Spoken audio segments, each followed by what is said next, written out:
you're an artist, right? So you do very interesting work and VR experiences. And you told me that the background that you have now is actually your art piece. Maybe you can talk about it a little bit, and we could conclude also our conversation on this artistic point, because I think it's also. I just want to mention, because you work in industry, but at the same time you're artists. It's very challenging actually to combine these two, and I really admire people like you who are like It's not trying and me. pushing towards their passion. I This can't is not do art.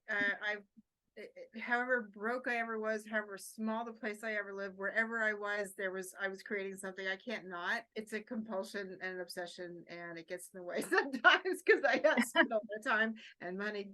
I started in high school. I was in love with medieval manuscripts, believe it or not. So I started doing calligraphy and interesting. gilding, gold letters, all that stuff.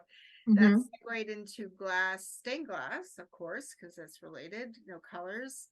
Mm-hmm. Then I went from that to hot glass, and I started melting it all in different ways. And then I got tired of buying the metal components, and so I started learning how to do metal, and I became a metalsmith. Actually, a very interesting direction of art. Usually, people start with some painting here and there, No, I've but always loved the you 3D. went to this very unique, like very specific I love area. 3D. I've always loved sculpture more than illustration. I've always loved feeling and having a sculpting, right? So my hands.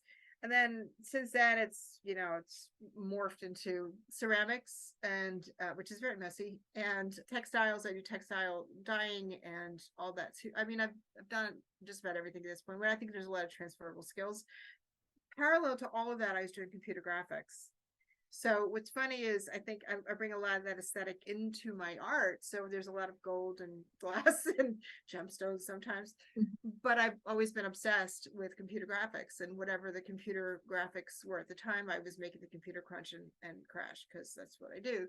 So a couple years ago, 15 years ago, I taught myself CAD so that I could launch a jewelry company, which I did. And I outsourced the manufacturing, and I did the design, and I also did regular metal smithing, but you can't scale so easily.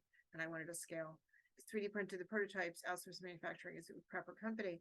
But then when VR in 2017, exactly, I tried to start doing VR and realized that it was a completely different kind of 3D. So I had to start learning how to do the VR stuff, which is completely different, and AR. So I've been obsessively playing with that for a couple of years now, enjoying, loving it.